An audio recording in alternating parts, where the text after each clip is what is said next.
Hello and welcome to the first episode of Deck Swapped, a new show where I sit down with someone else, play a TCG, and have a conversation, but with a twist. We each have prepared a deck for each other that we will be sending over for the first time here in a moment, and then play those decks against each other.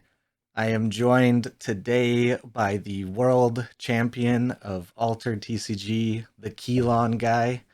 How are you doing? I'm fantastic. I don't know about world champion of Altered TCG, but honestly, I'll take it. I think if there was a world champion at the moment, you could claim that title. I appreciate it. I'm happy to accept that title for the time being in that case. All right. So there is no face to be connected with the Kelon guy. So we have a approximation of what I assume he looks like here in the little window below me. I don't Um, know who you're kidding. I'm sure it looks exactly like me. okay, yeah, no, I believe it. That's what I'm saying. That was my guess, and it has been confirmed. All right, so we're gonna be playing Altered. What do you got for me? Let me send you what I got for you. All right, yeah, I'll do the same. No, I'm excited about this. I've been thinking of things that I think, connect to the kohlrabi experience, right? So it had to involve plants, had to involve something anchored most probably. And at some level, it honestly probably had to involve a Son of Yggdrasil unique. So, but you're going to get a little twist. It's going to be a Basira deck. So, should be pretty fun. That is amazing because look what I sent over to you when you got a second. Oh, this is this is great. uh, so we're both playing Basira. It looks like, yeah. Okay, so let me duplicate this, add it to my deck list, and for those watching, you'll see the gameplay pop up in the little window here in a moment. I did have a full screen version of my face overlay type thing, but then I decided I don't want to use it. All We right. might run into the awkward situation actually of not actually having enough cards in duplicates. Let me see here. I might be one haven down. That'll be fine.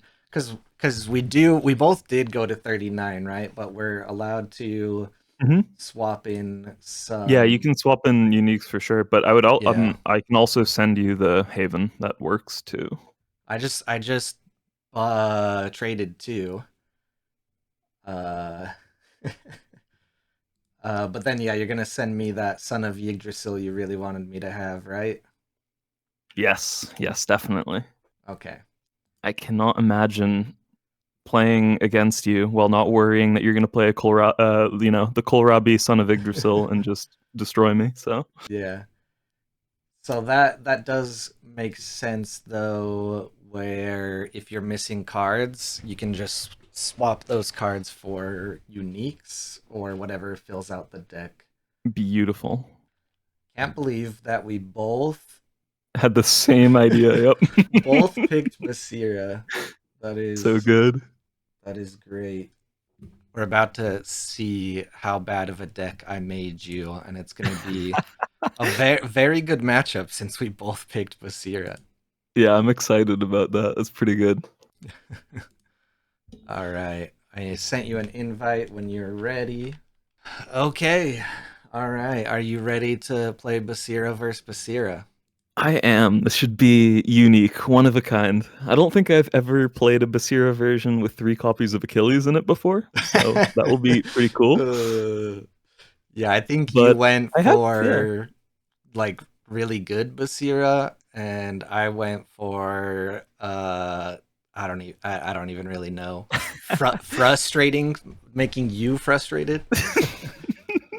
Yeah, we'll see about that. Honestly, I think I don't know. I feel like I've tested a little bit of Basira, and I feel like the hero is not as bad as we think. but there, at least in Beyond the Gates, it was just missing like one or two sort of like critical filler cards that it just didn't have.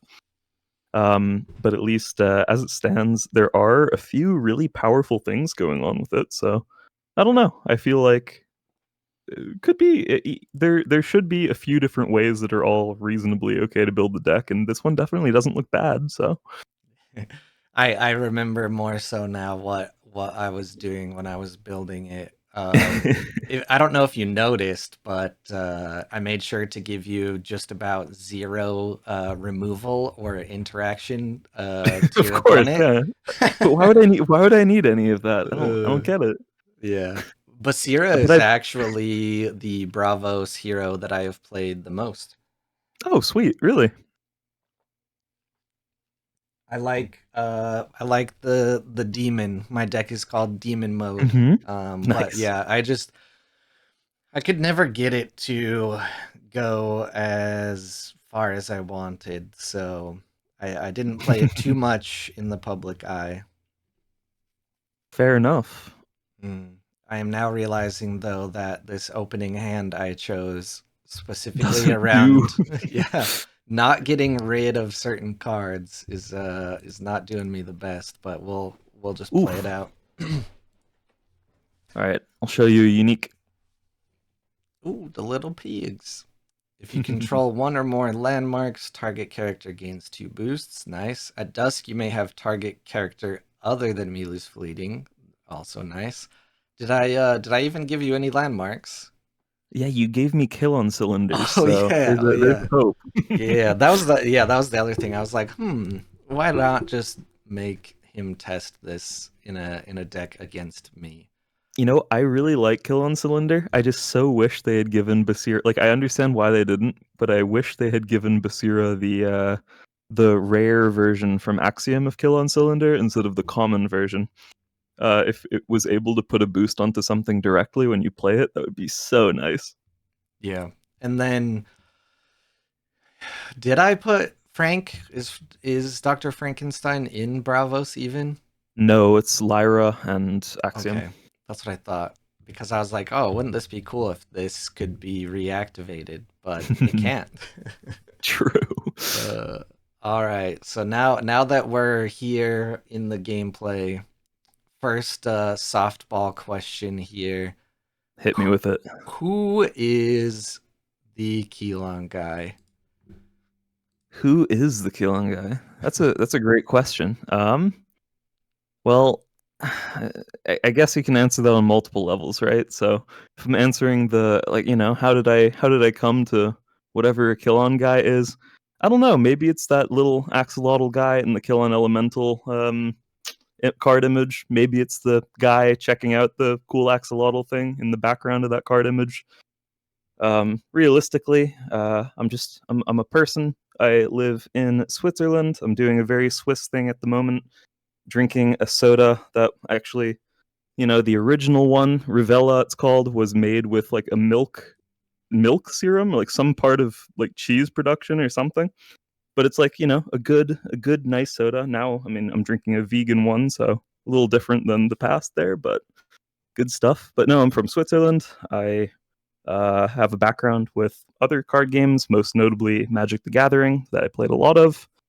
But no, I'm fully at this point really into Altered. And I, make a couple YouTube videos when I'm not being too lazy to work on them. Yeah, when's the next one of those coming out? What can we hope and wait Um, for? yeah, I mean, there's a couple possibilities there. I've had two things cooking, and one thing, I keep getting told like, you need to do some sort of trial by frost reveal thing or whatever. But more than likely, it's either going to be a concept that I had where I have really bad uniques that I forced myself to build around for certain decks, and then played them on BGA to try to get a win while playing around some of the worst uniques that I could find in the altered marketplace, which was interesting. I've acquired a couple wins there, a little bit of footage, so that's good. Some possible good content there, but otherwise, I was definitely hoping to do an analysis video of some of the more interesting matches I had in the A.W.O.L season finals this past weekend.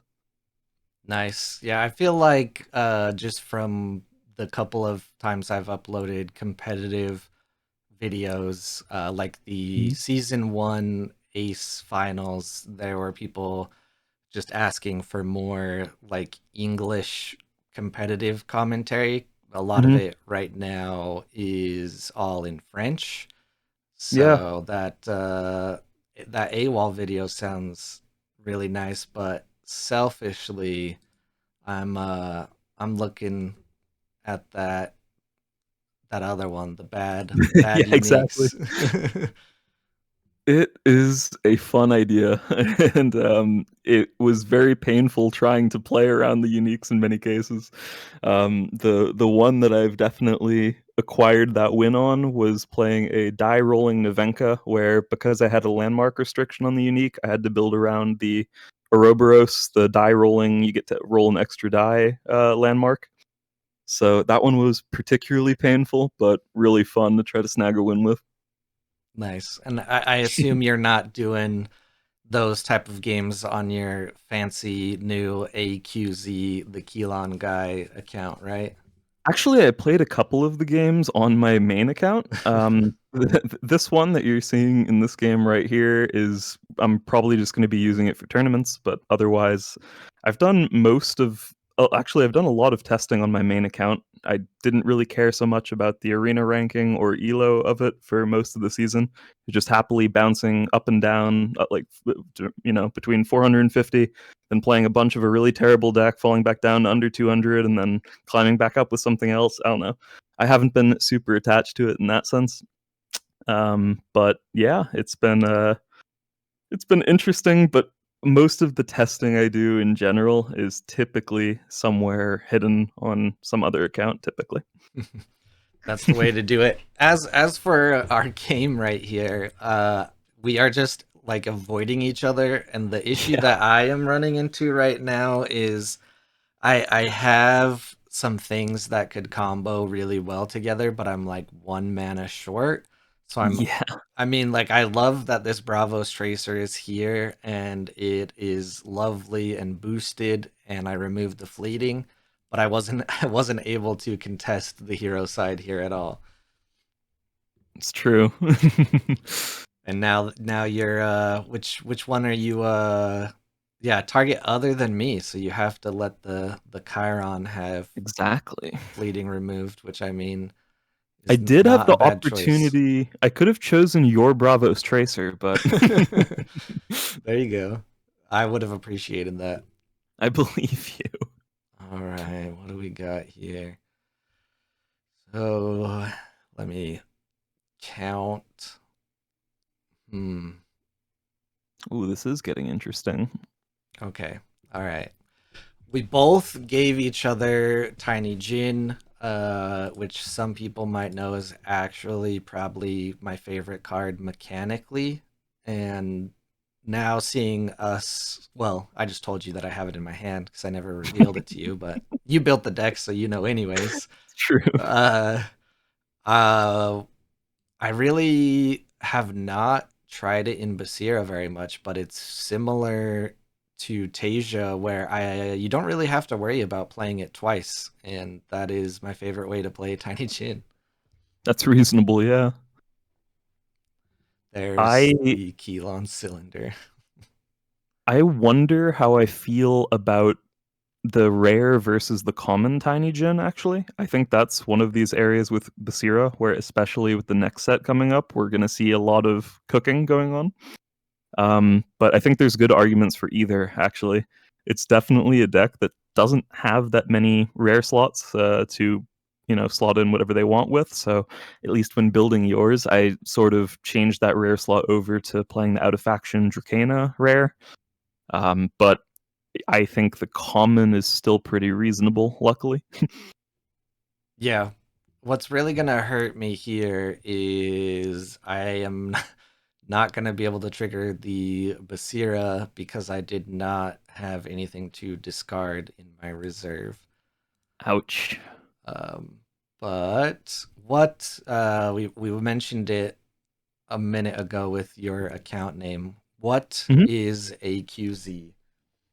Yeah, that is the team that I started up. Actually, I think it was around week 2, week 3 of Ace season 1, around then, with a buddy of mine, freeloader, Pluka, who was absolutely of both Ace and A.W.O.L fame and ladder fame because he was rank 1 on the ladder at that point, and as well as another friend of Pluka's at the time. It largely was shelved for a little while as a team because it was largely that there were a couple people who, especially after the Robin Hood nerf, were a little bit less active. But also, yeah, just we were waiting for more information about competitive events going into 2025. Now that we're starting to get that, everything is very much on the forefront of everyone's mind. We've added a couple new people who have been awesome so far to pushing things, and yeah, so that's our team, the Altered Quarantine Zone. Altered Quarantine Zone. And how did you guys come up with that name? That's a great. That's a really good question. I, I think I spent like a day trying to throw together 3-word name combinations, and I was wanting to evoke something along the lines of like sort of like a tower of crazy people who are just guarding forbidden knowledge or something, the secrets of the universe, that sort of thing. I don't know. That was mostly it. Mm. When you explain it like that, I feel it places it in some weird shadowy realm within Altered where like the Altered Quarantine Zone could exist in the lore. hmm I believe it or not, I am currently just doing some fun creative writing for some actual lore for our team. Uh, if you're interested, I'm happy to show you something soon. But just putting together a couple funny little, I don't know, anecdotes. No, But yeah, little I'm bits of about lore. that. I'm branding, marketing, fun, weird ways to uh not necessarily promote things, but also promote things. I think it's a lot of fun. When I did the commons only off week for Ace, I made Mhm. like a little flyer where I googled public old school images of like poppers because people call it Popper League and Mhm. put that on a flyer. So I think stuff like that's a lot of fun. Yeah, beautiful. So you got to draw a card. You got I did. the salvager. Let's see I got here. to resupply a card as well. It was pretty cool. Yeah. I am losing. So what if I what do I want to do here? Let's see. I don't think it's worth to do that. All right. Am I gonna lose to a deck that I made you with like no sabotage or anything? Hey, it's definitely possible. Who knows? But what I'm thinking right now is that I probably need to be playing around physical training and possibly otherwise one removal spell. Hmm. So how do I best do that? I What think what do you have any cards in mind that you've seen for Trial by Frost? Do you think are already going to be good for Basira? ooh, for Basira. I know like I'm pretty excited. I mean, one of these matchups that I've sort of had in my mind that has been really common over the last couple months, especially that pretty much everything needs to be okay into at least, is traced to some extent, right? Hmm. Um, and especially because that's a deck that functions so well without having like crazy uniques or anything. So the fact that anyone can be playing that deck at any point in time, I think, is really healthy. I think for the game, but also it's something you need to be aware of. If you have a terrible trace matchup, you're probably not playing a super viable deck. Um, so in this case, I was at least looking for spoilers that would be good into that. I couldn't really find anything. And again, I've mentioned him before, my good buddy Freeloader, he came to me and he's like, that Orca card looks amazing. And I'm like, Orca? He's like, yeah, it's like an Orca dog or something. Yeah, I Aklut. Exactly, it's Aklut, Yeah. and Aklut looks really cool to me. I think that that card is the sort of thing that makes a traced matchup really interesting, where the card on its own would be able to, with Basira ability, if a Traced had two cards in their reserve, exhaust both of them, which would force a Trace to play out cards from their hand, which would then go to reserve at dusk, and then they would have to discard down to two. So it's like a really good Baku, sort of, but against Traced specifically in some cases. So Mm, I don't yeah. know, maybe something like that. I thought that was a really good idea that he had been cooking up, but I'm not really sure how I feel otherwise. There's some really cool cards that are being printed for the faction overall, but I honestly I've been really focusing a lot more on Beyond the Gates. I actually was also thinking that I would be perfectly comfortable with things if, like, to play Beyond the Gates on its own for another 2 months. I get that many people aren't feeling that, but um, for me personally, I still think there's multiple undiscovered decks that are pretty good, actually. So I don't know.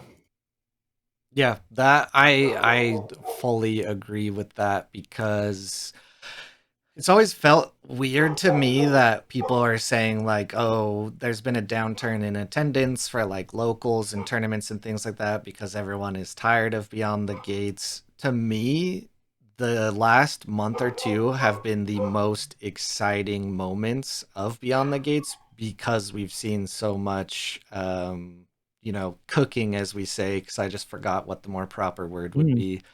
Um and it's been a lot of fun. Like if you look at tournaments in November compared to early this month, the heroes that are on top are much different than they were before, and I don't know. It's yeah, been a lot of fun. that's definitely true.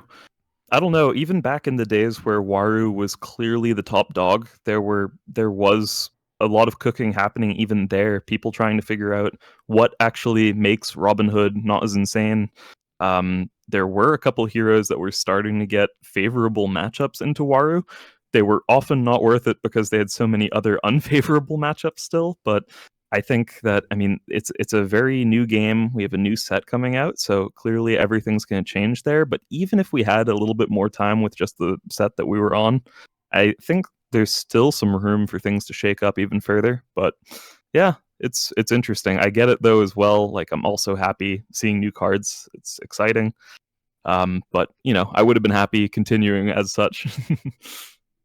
Yeah, I agree, and I mean you won the AWOL Invitational with Aphanis, which hmm if you would have told someone back in November that an Aphanis would go what 7-0, 8-0, hmm they would have been like, "Are you sure you don't mean Waru or Traced?" No, that's true. But I do think that as well, like there were a couple key players really on into Altered. Oh boy, that is large. There's that unique you wanted me to play. It's true. Wait, can I outstat it still? You're on water. I'm on mountain. Yes. Yes, I can. Yeah, you kind of took away my only other play. um, no, yeah, but there were players like Skycrier who were, my understanding is playing even before release and had figured out pretty early that Aphanis was pretty strong, and then took, I believe it was a top 8 in Angers, France, with the really large tournament that happened there. And I think ever since then, Aphanis has been on people's map as a potential deck to beat. Um, so I wouldn't be that shocked even back then to hear it, but I would definitely imagine that there would have been still like a lot more trace representation, for example. Like the deck did solid, had a reasonable weekend for A.W.O.L, but maybe not quite to the level that some people would have expected if they were just seeing the weekend from right after Robin Hood got errated. Everyone was playing Traced. Yeah. I think what I remember from that tournament and how people reacted is everyone just said, "Oh, it was just the uniques that they were playing." Like the only reason that those decks got so high is because of the uniques, and not as many people really just took a chance on Aphanis and looking at his ability and cycling spells and just how strong it is. I mean, you can argue that it's easily a better version of Basira to some extent. Yeah, I mean, that would absolutely be my argument. At least the way it exists currently, it's a Basira that is oftentimes easier to activate, and you get to do it multiple times in a turn, um, which is really strong. The problems that the deck has typically are more related to running out of gas at certain points, and that is where I feel like uniques do become sort of a critical area of the deck. I played like Afanas was one of my backup decks back before the Robin Hood nerf.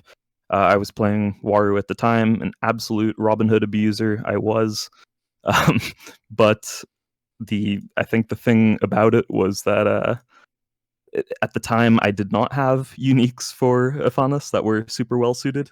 I had like spell return uniques, but they costed more than 2 mana.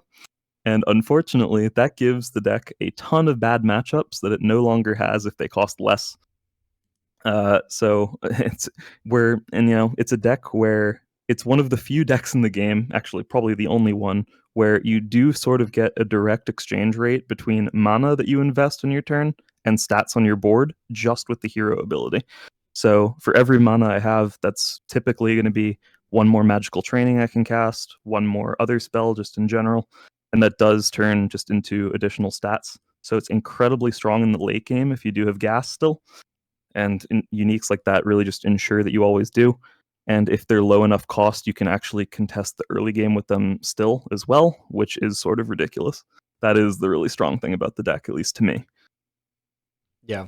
You I was doing a good job of listening to what you were saying and almost misplayed there, but I had to I had to rewind it cuz I clicked the button to discard from my reserve for this Son of Yggdrasil Mhm. from reserve ability, and I was like, "No, no, no. I meant to do the Haven." And so I almost lost this play right here, which should hopefully keep me alive for a little bit. Yeah, we'll see. Ah, but let's see here. Have these Four, cylinders yeah, on board four though. four Yeah. water is not too hard for you to get. Why did I why did I do this? Wait, what? Why did I draw a card? Am I high? Physical training, rare physical Oh, the training. You draw a the card. rare. Oh, Mm-hmm. okay. Mm-hmm. That is nice. I did You not gave me the even rare too. I did not even read to the bottom. I was just like, wait, why do I have a card?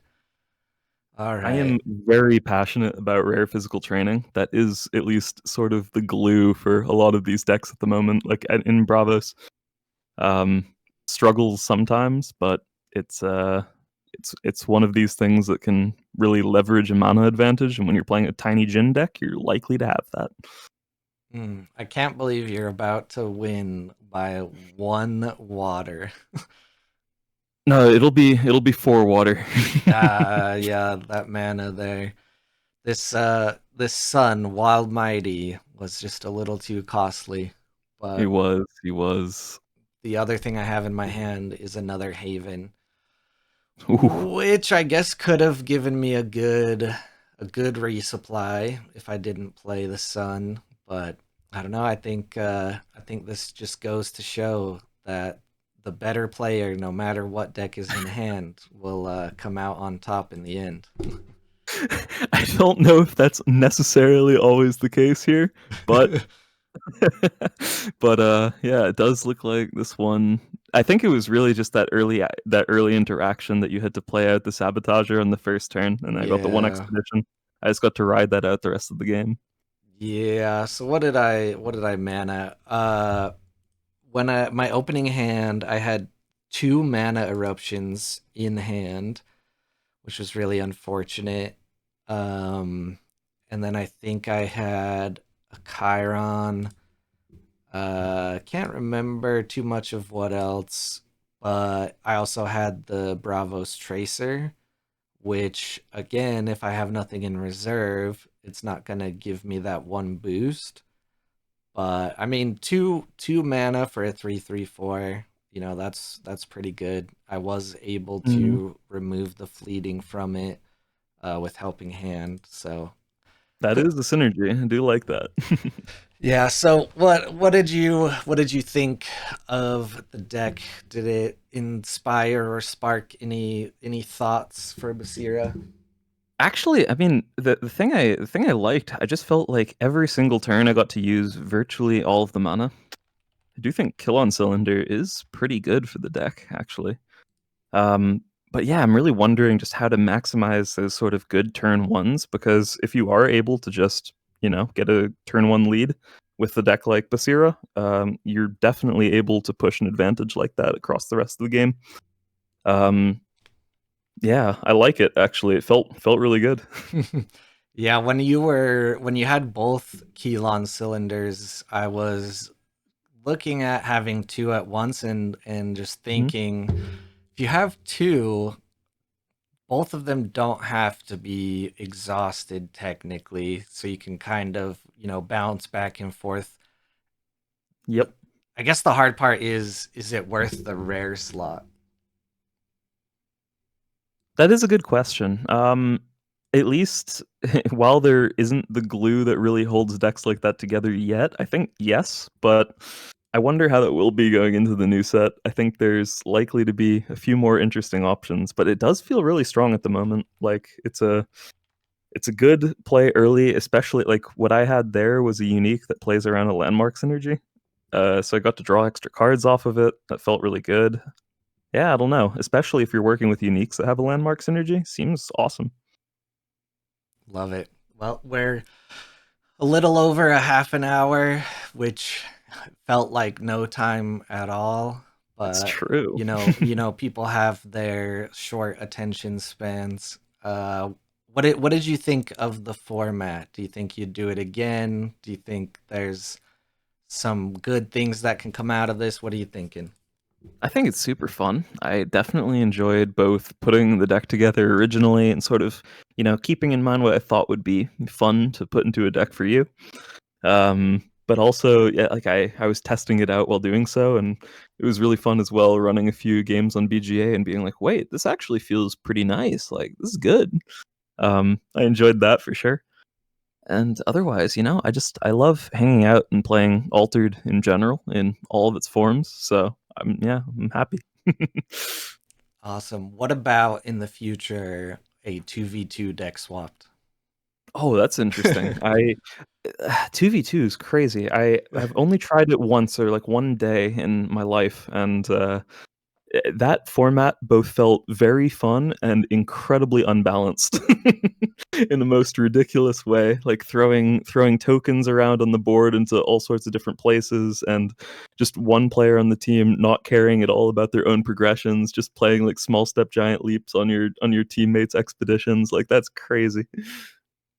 Yeah, we had a lot of fun at the tournament for the 2v2 at PAX. There were definitely some very early strong deck types. Your festivals, of course, were pretty strong, but Hmm. really what we saw a lot of is just kind of what you're talking about. The heroes that have when the first player, abilities are going to be pretty strong. Your Mm. Akeshas, Kojos, things like that. And then, yeah, just being able to throw things anywhere, give your Yeah. teammate tokens or give your teammate boosts or things like that. We saw most often one player was just very defensive and just let their teammate win the game for both of them. Yep, totally makes sense.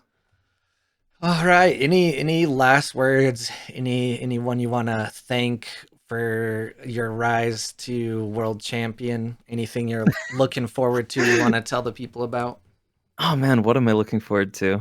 I hear some whispers in the wind that there's going to be some more online tournaments coming up.